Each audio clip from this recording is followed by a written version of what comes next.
Welcome, everyone. Hello. Please rise in body or spirit and join me in our opening hymn, number 63, Spring Has Now Unwrapped the Flowers.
Don't need this booster.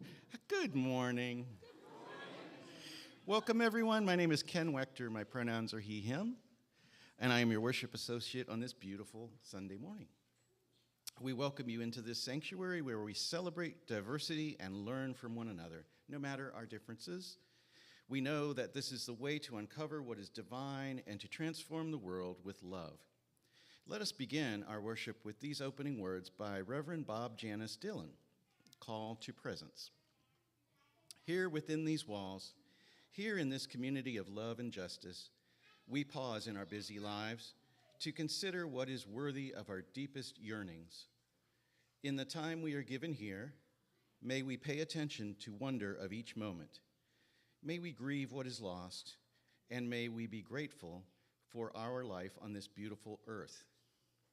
And may we prepare ourselves for the work love calls us to do. Just as we are, may we be the beloved community. We are glad to have you here with us this morning as we welcome our guest speaker, Reverend Patricia Gallagher, to our pulpit. Heather will get us started with some announcements.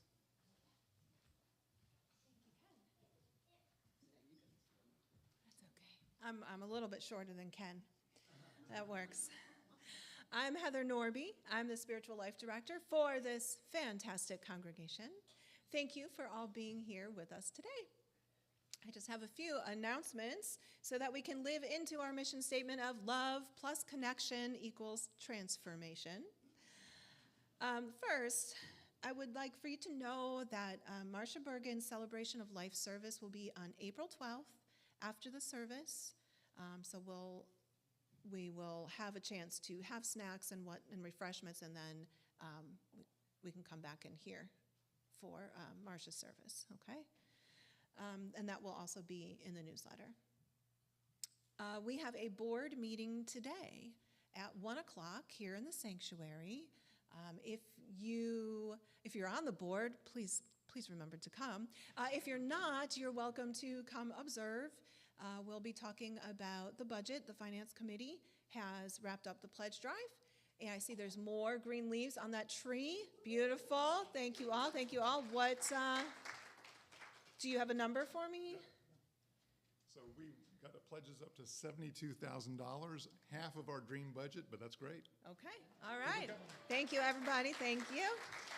So the board gets the proposed budget from the Finance Committee, and then the board talks about it and decides, yes, we like this, no, we don't, and what do we want to present to the congregation for the congregation to talk about and vote on at the annual meeting. And so that's why it's really important that if you are a member, that you show up to the annual meeting so that you can help us decide where your how we distribute your pledges to who, to what committee, to the lights and such. All right. Okay. Oh, and if you are a committee chair, your annual reports for the annual packet that goes out before the annual meeting, those are due on Friday, so please send those to contact@uuclakeland.org. Thank you.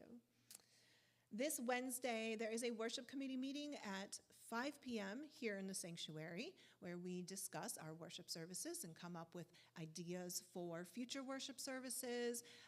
Guest speakers are suggested at worship committee meetings, and we create worship services together at those meetings, so please join us. And then at 6:30 p.m., right after the worship committee meeting, we have dinner worship here in the sanctuary, where I invite you to bring some kind of dish to share. I usually make a big pot of rice, sort of as a side, and we say the conversation is the sermon, so please join us. And next Sunday is Easter Sunday, and so I hope that you're getting your Easter bonnets ready. I know some of you are. Just as a reminder, this is my glorious Easter bonnet from last year that I fixed up and will be wearing again this year. So if you can make something more fabulous than that, I challenge you to do that. And also next Sunday, besides being Easter, we are going to be saying goodbye to Nikki and Jason. Sadly, they are moving to Michigan. And so we'll also be having a goodbye party for them. I've invited Mama Ashley Rose from Rose Dynasty because she works closely with them. So I'm still working with Mama to see what we're going to do.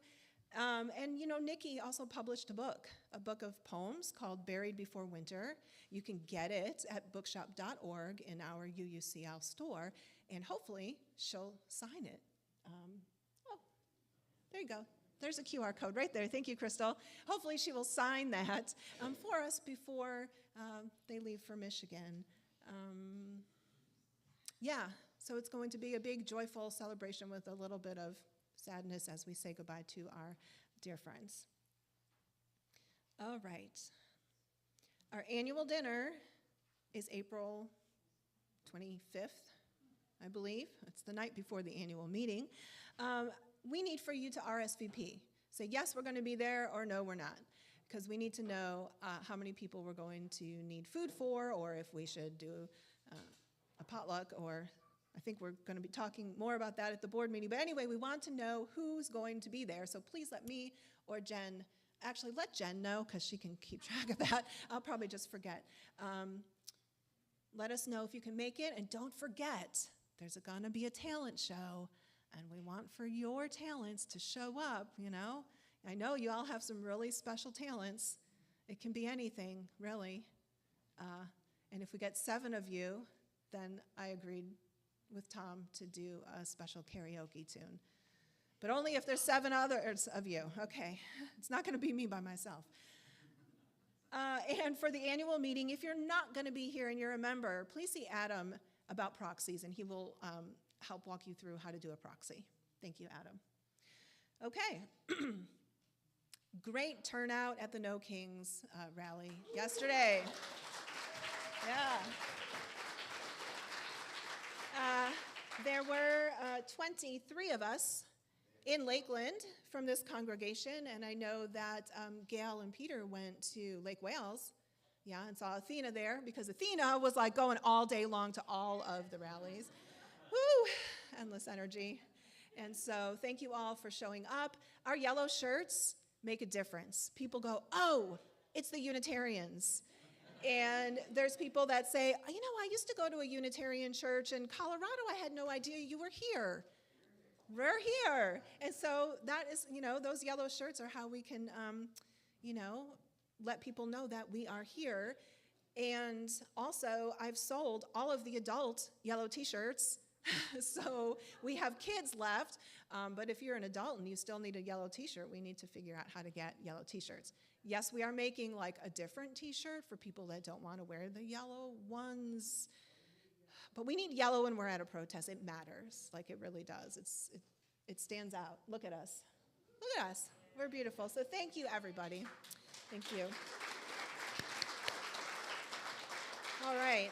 Well, please check the back or side of your order of service and our e-newsletter, which will be published tomorrow for the month. It's monthly now, only once a month, to get other information on other upcoming events. Thank you. Ken will get us started with the chalice lighting.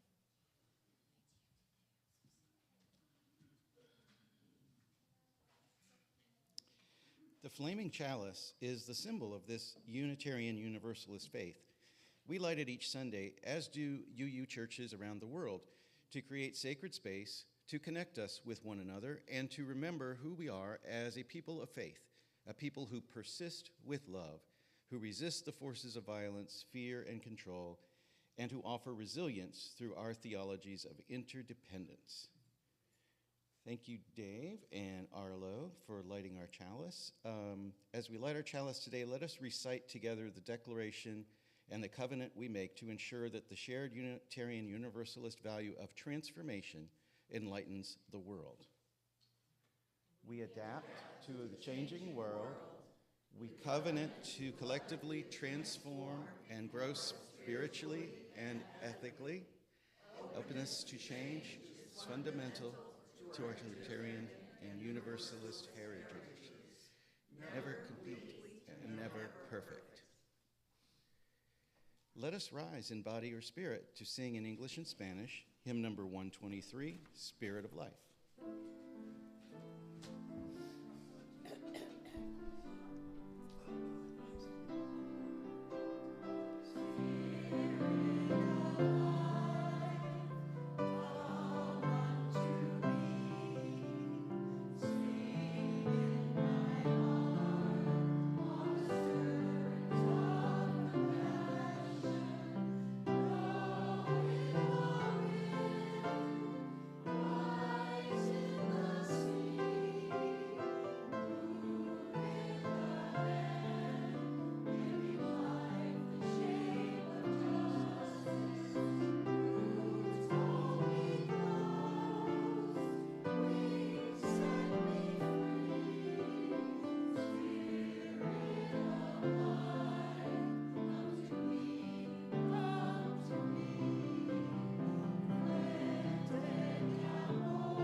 Since we have a guest speaker this morning, I'm just going to allow for our beautiful children to go out and play. They look like they are full of energy today, so you all may go out with Jerry and Melissa to get that lovely energy out.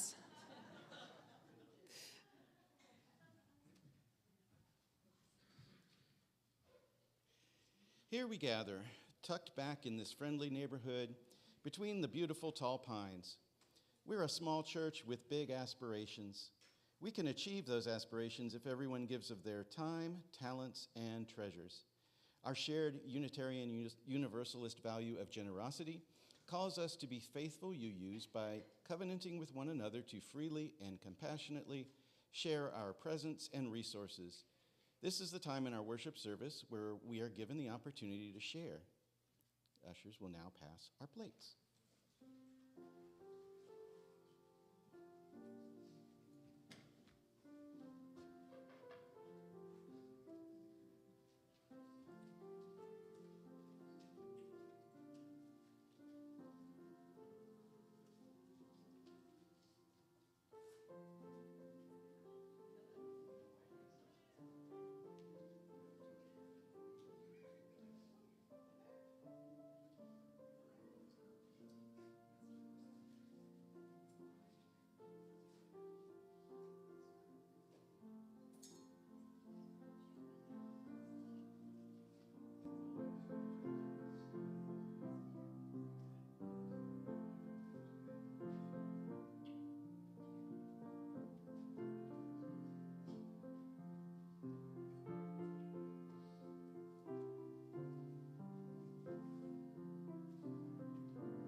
Please repeat after me. It is a blessing to be. It is a blessing to be here. It is a blessing to be here now. It is a blessing to be here now together.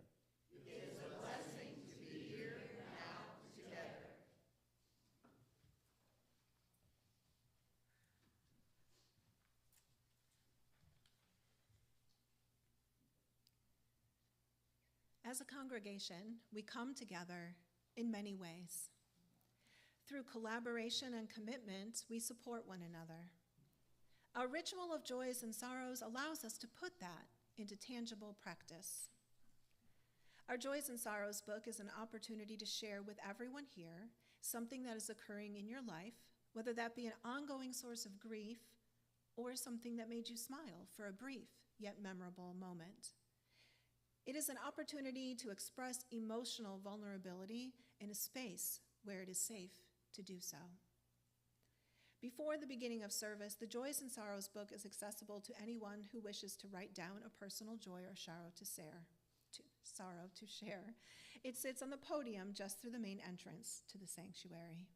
I will read the entries that were left today.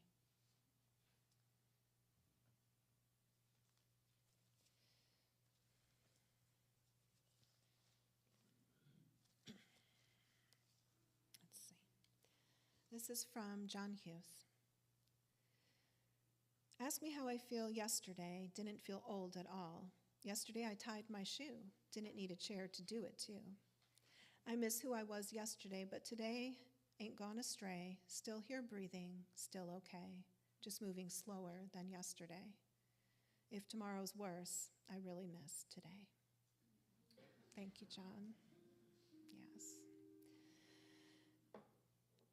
From Nancy and Tom Morse, UUCL had an impressive presence at the No Kings protest, and there were many blue butterflies over our yellow UUCL shirts. Yes, indeed there were. Thank you for that. And that's what we have for this morning. Let us say our little prayer together. You are not alone. We are holding it together. Gotta put my glasses back on, sorry. As a congregation, we value interdependence. Sharing joys and sorrows through words and ritual is a part of what that means to us. So I invite you to partake in our ritual of dropping stones into our joys and sorrows bowls. As the little stone-shaped representations of our joys and sorrows collect in the bowls beside our chalice, they unite. However you experience this practice, and whichever stone or stones you choose, it is an act of coming together, perhaps with the divine, fellow members of the congregation, or parts of yourself that you wish to connect with. In this moment, you are welcome to come together in whichever way feels right to you. Our stones are located at the back of the sanctuary, and you may take whatever feels right to you and come drop it in either bowl on the side of the table. Thank you.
Thank you. Blessings for your joys and comfort for your sorrows. You are not alone. We are holding it together. And thank you, Michael, for playing for us. I hear this is your last Sunday. I think we're saying goodbye to snowbirds as well. So we will definitely miss our snowbirds. April is the time that they leave us. So thank you. Thank you for filling in. We gave Isaiah the Sunday off. Yes, he does get Sundays off, so Isaiah's enjoying his day off. And thank you, Adam, as well, for filling in. And with that, we will sing hymn number 108. Thank you. If you would rise in body or spirit, and please sing with me hymn 108, My Life Flows On, an Endless Song.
Before I have Reverend Patricia Gallagher up here to speak, I just want to introduce her. She's an Episcopal priest of over 35 years with an M.Div from Yale, an M.A. in counseling, and a B.S. in nursing. She tells her story in her book, God's Hidden Places, which I did see Crystal put a link to on our Facebook group. Thank you, Crystal. Patricia has 35 plus years of experience as a spiritual counselor, a retreat director, and 10 years as a Hospice Chaplain Bereavement Coordinator. She is also trained in spiritual psychology and has 100 plus hours of hypnotherapy. Pat has recently become the director of a new spiritual life center here in Lakeland called the Center for Expanded Consciousness. And she did bring copies of her newsletter to hand out, so you can get those when you leave. Athena's got them back there. In her private practice, Pat offers a cultivated blend of healing modalities that address the essence of soul work, both in person and online. It has been my pleasure to get to know Pat a little more over the past few months and to have her join the Interfaith Coalition of Polk County. It was at the ICPC's Thanksgiving service that one of you saw her speak and asked me if we could have her here with us on a Sunday morning. Yes, of course we can do that. And so I am very appreciative of Pat for coming and spending time with us and sharing her thoughts and her spiritual wisdom. And with that, Reverend Patricia Gallagher. Thank you.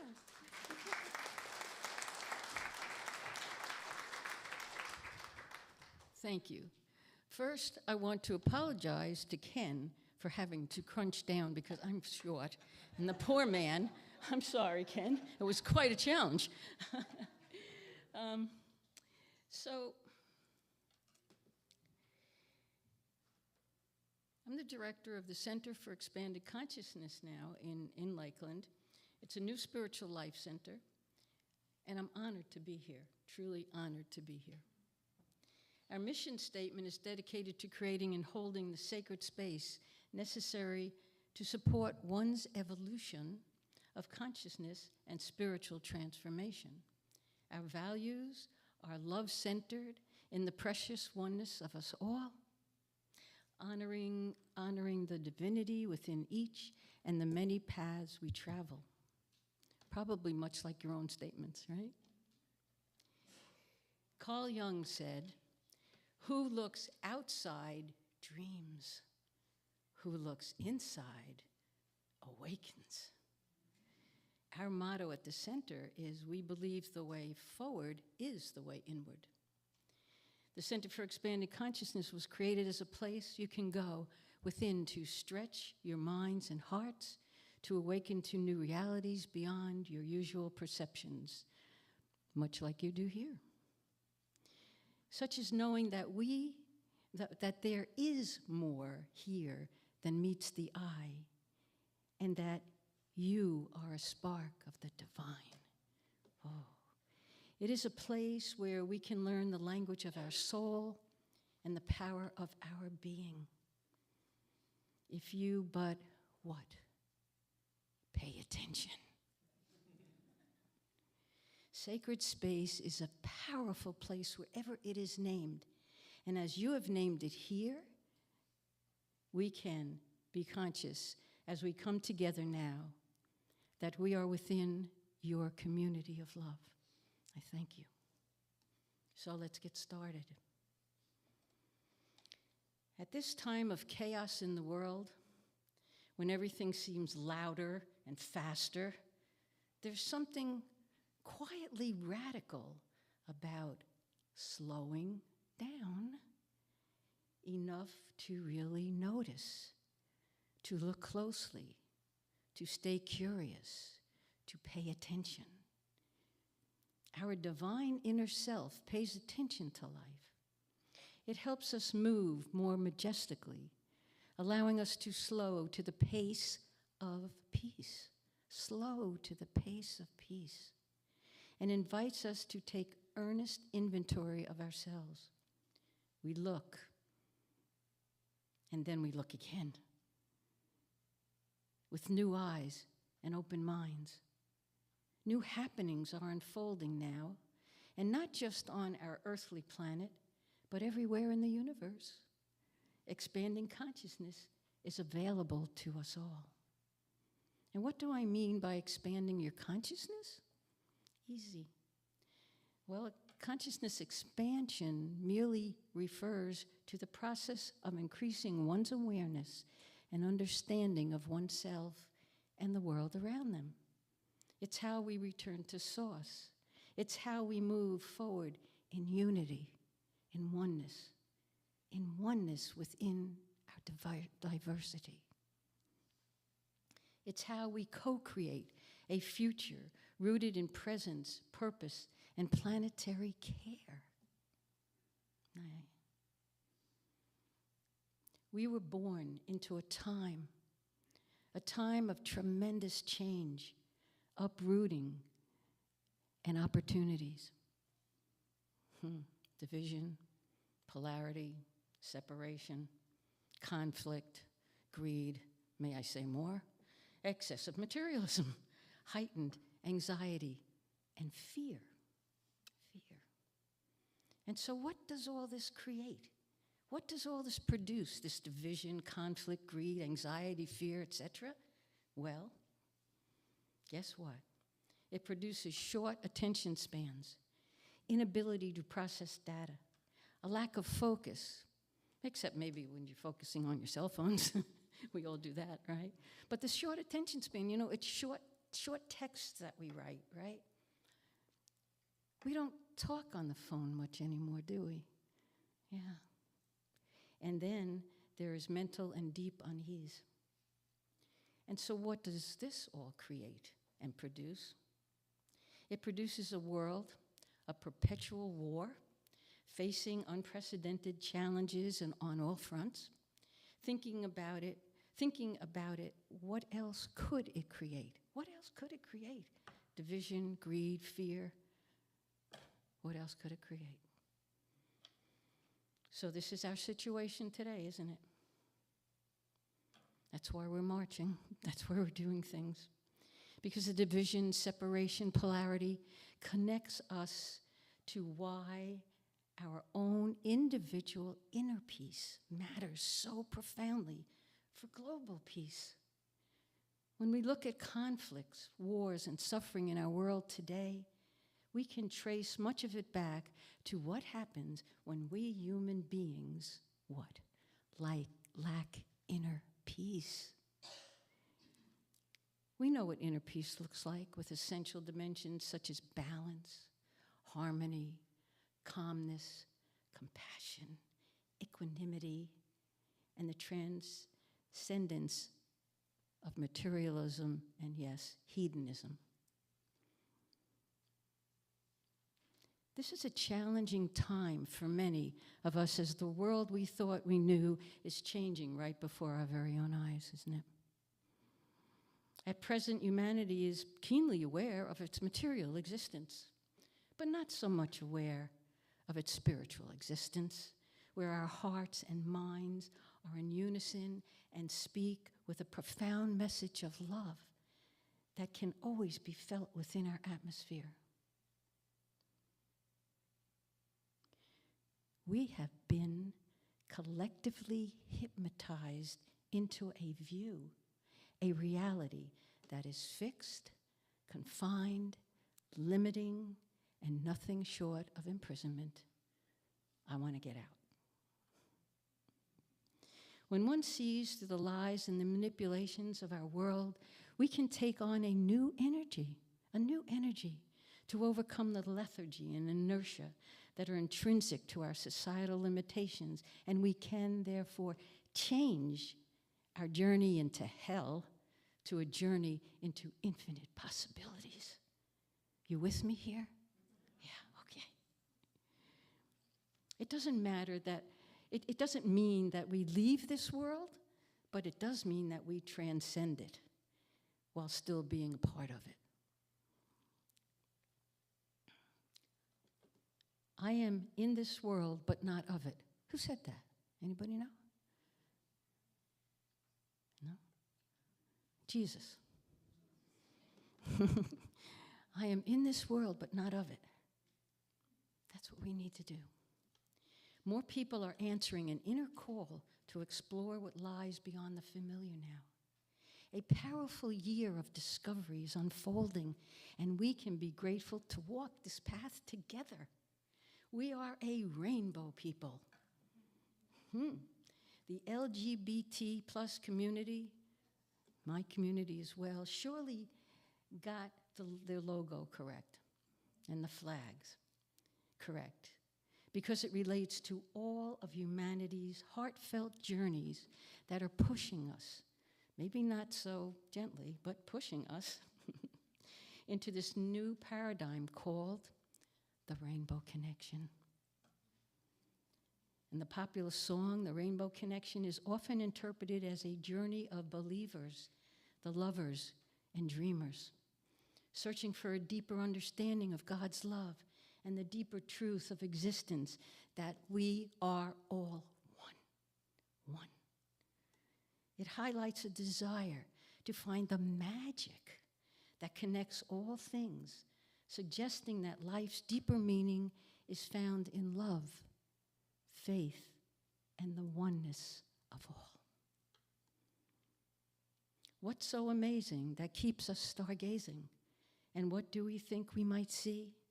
Someday we'll find it, the Rainbow Connection, the lovers, the dreamers, and you, and maybe me.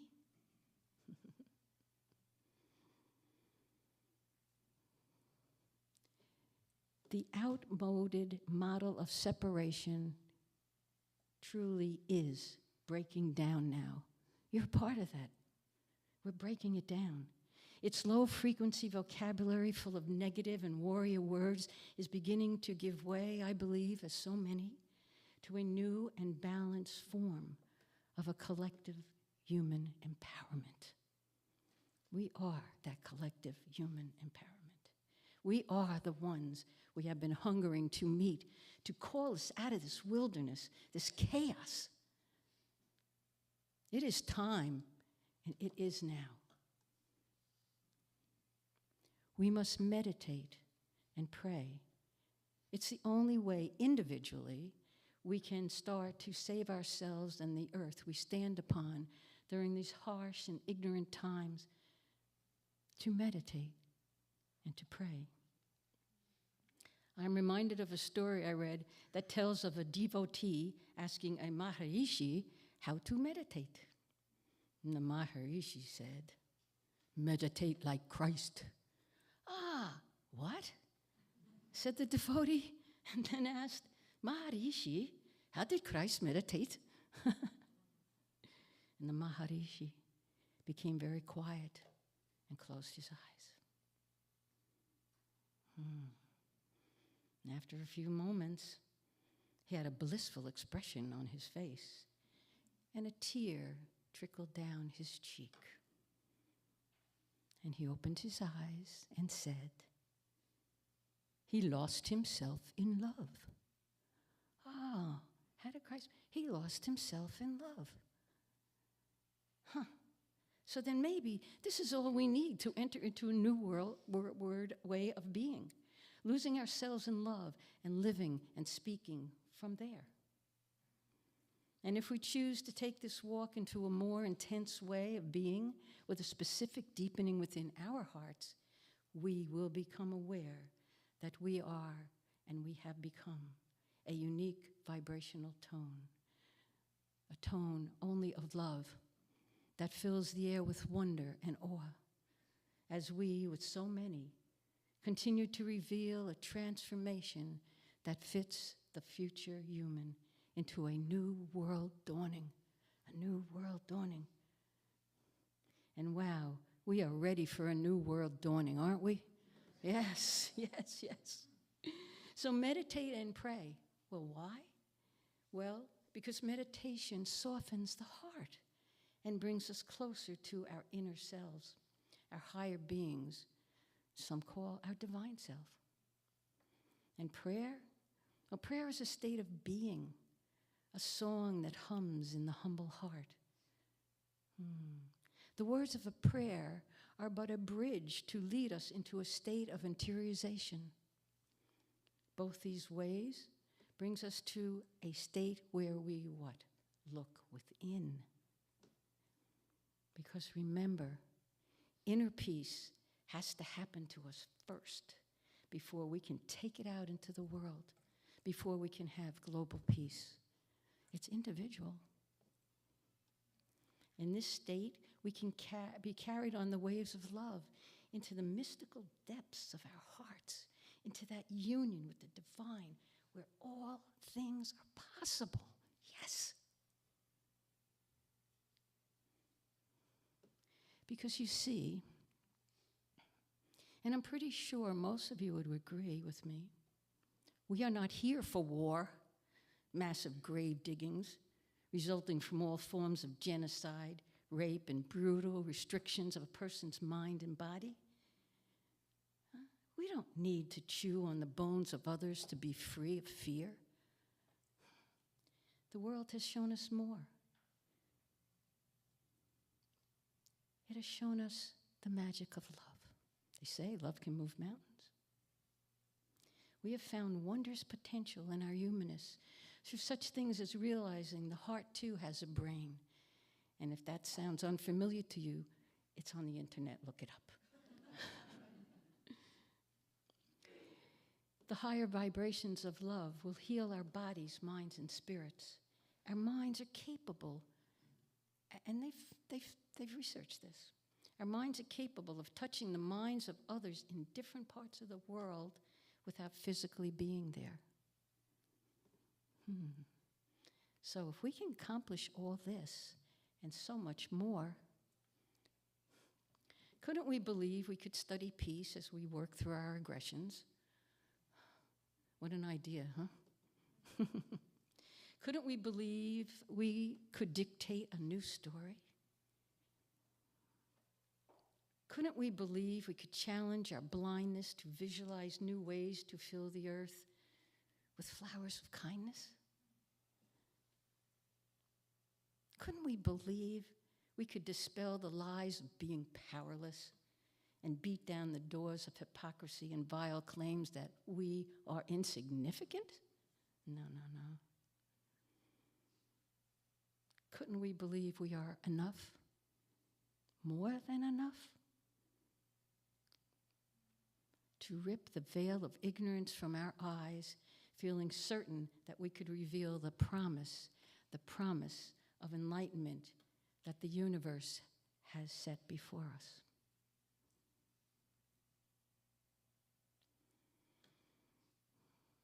We are not incontinent beings having to be led by the relentless stalkings of immoral and wicked people who have malformed and malicious minds. No, no.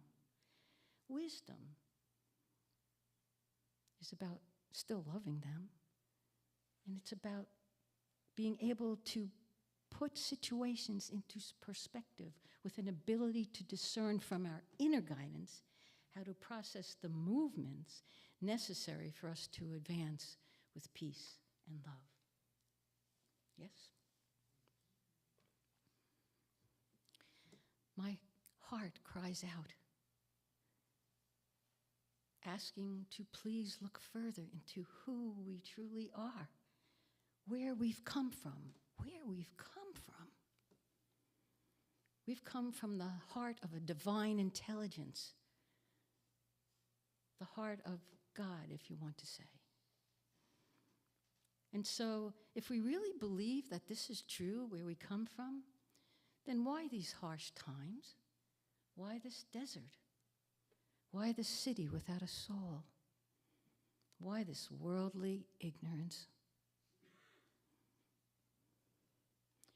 What will it take to stop these agents of darkness? What will it take to stop these agents of darkness? Oh, I'm not sure. But I do know where there is darkness, there is also light. And with the illumination of our lights together, I believe we can penetrate that darkness that has formed on this planet, because our numbers are larger and growing exponentially with each passing moment. You know, more and more people are choosing to live consciously. They're asking deeper questions about purpose, connection, and how to create a better future together. I like those questions. And more people are finding transformational programs on the internet, meditation groups, podcasts, spiritual workshops, channelers. There truly is an invisible revolution going on, and you're part of it, showing that we are and that we can penetrate that darkness. We can. Rumi, I don't know if you've ever heard of Rumi, he's a great Sufi mystic and poet from the 13th century, and he wrote,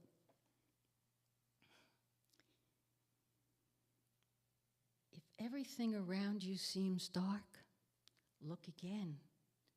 You may be the light." I like that. Let me say that again. If everything around you seems dark, look again. You may be the light. And you know what? We must be the light. We must be the light now. Too many Hitlers, too much gloom and doom. Too much gloom and doom, right? And you know, it doesn't take much. We don't have to do great things to shine our light for others to receive it, right? To bring a flicker of hope, joy, or love to someone. It doesn't have to be anything tremendous that we do. Tell you a story. I was in a grocery store with my cousin, And we were about to leave, and she forgot something. Not unusual, but we won't talk about that. So I sat down on a bench by the entrance door, you know, where people come in to get their shopping carts.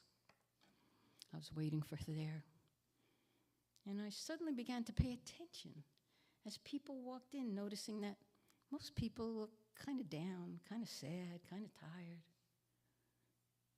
And I thought, I don't know where I got this thought, but I thought, I'm going to smile at each person as they're walking in. All right. Some looked at me kind of strange. But then, you know what? They'd smile back. Then others, they looked at me smiling, they smiled back instantly. Even a group of teenage boys and girls that were messing around, talking to each other, hitting each other, they looked at me. Kind of funny. Do you know what? They smiled back too. Yeah. All, not everyone. Everyone smiled back at me. And then they seemed to go for their shopping carts with maybe a lighter step, smile in their heart. And I thought, wow, I should smile more. Not a big thing, but you know, smile is contagious, you know?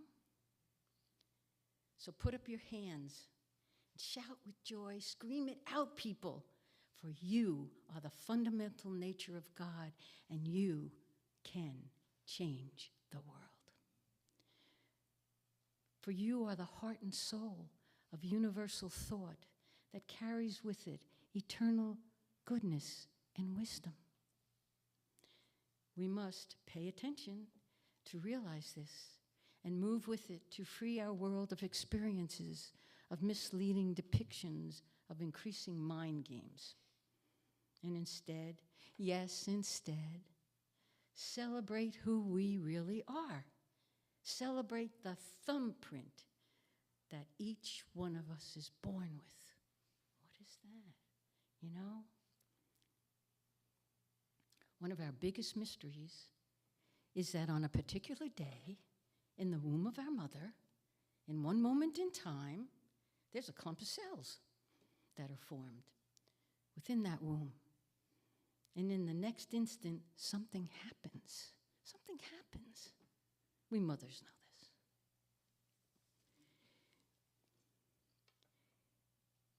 And the first heartbeat begins. Boop, boop, boop. First heartbeat begins.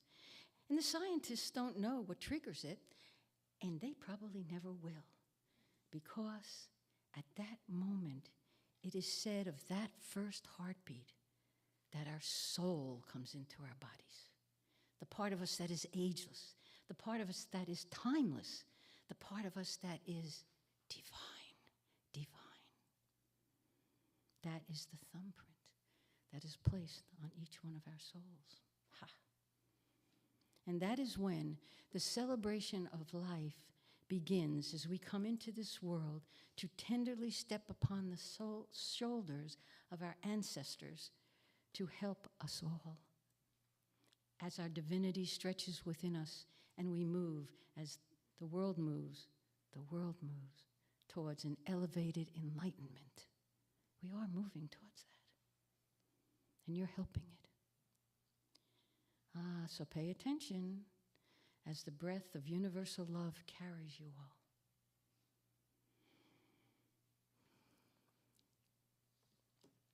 Mary Oliver wrote, "Instructions for living a life." Pretty easy, she says. Pay attention, be astonished, tell about it, right? This is a mental and spiritual discipline that we all need to cultivate. Pay attention, be astonished, and tell about it.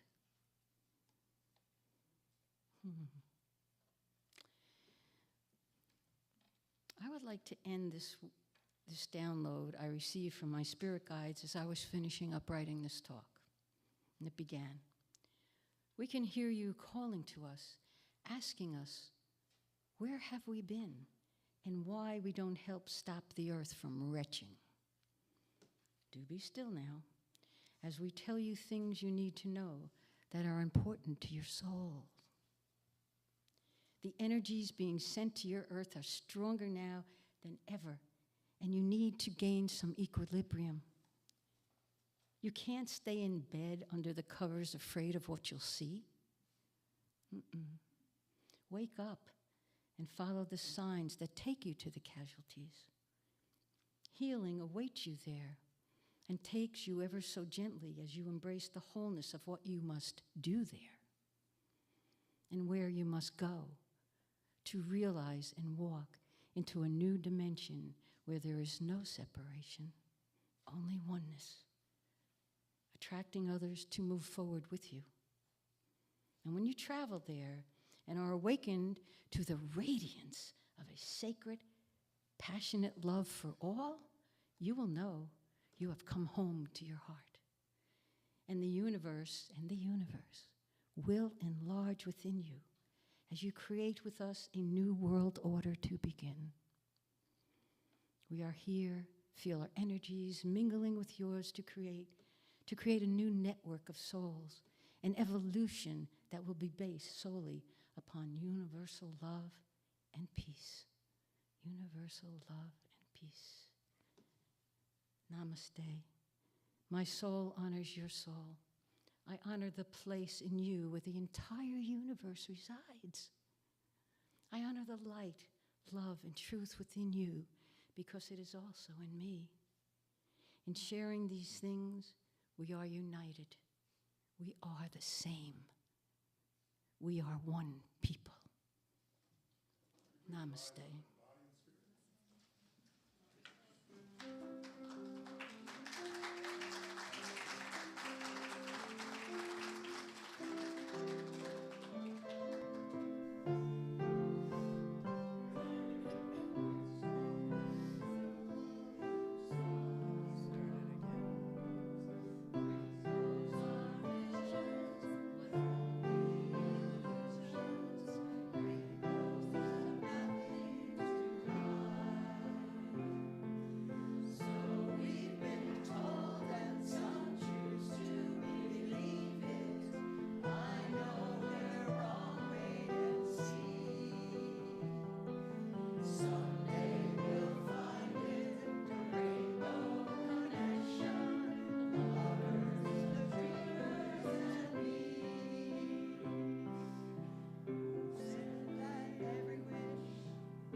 once again, Reverend Patricia. It was an absolute honor and blessing to have you here with us today, and I look forward to seeing you. Thank you, thank you.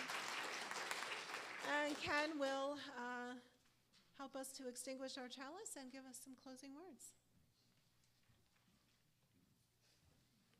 Where's Dave and Arlo? Come on forward. Please join me as we extinguish our chalice. We extinguish this chalice, but not the light of truth, the warmth of love, or the fire of commitment. These we carry in our hearts and out into the world. Our closing words are Choose Carefully by Reverend Michelle Collins. The flame goes out. 1,000 things now wait for your attention. Choose carefully what receives your gaze, your time, your wonder. For what we tend to is what we become.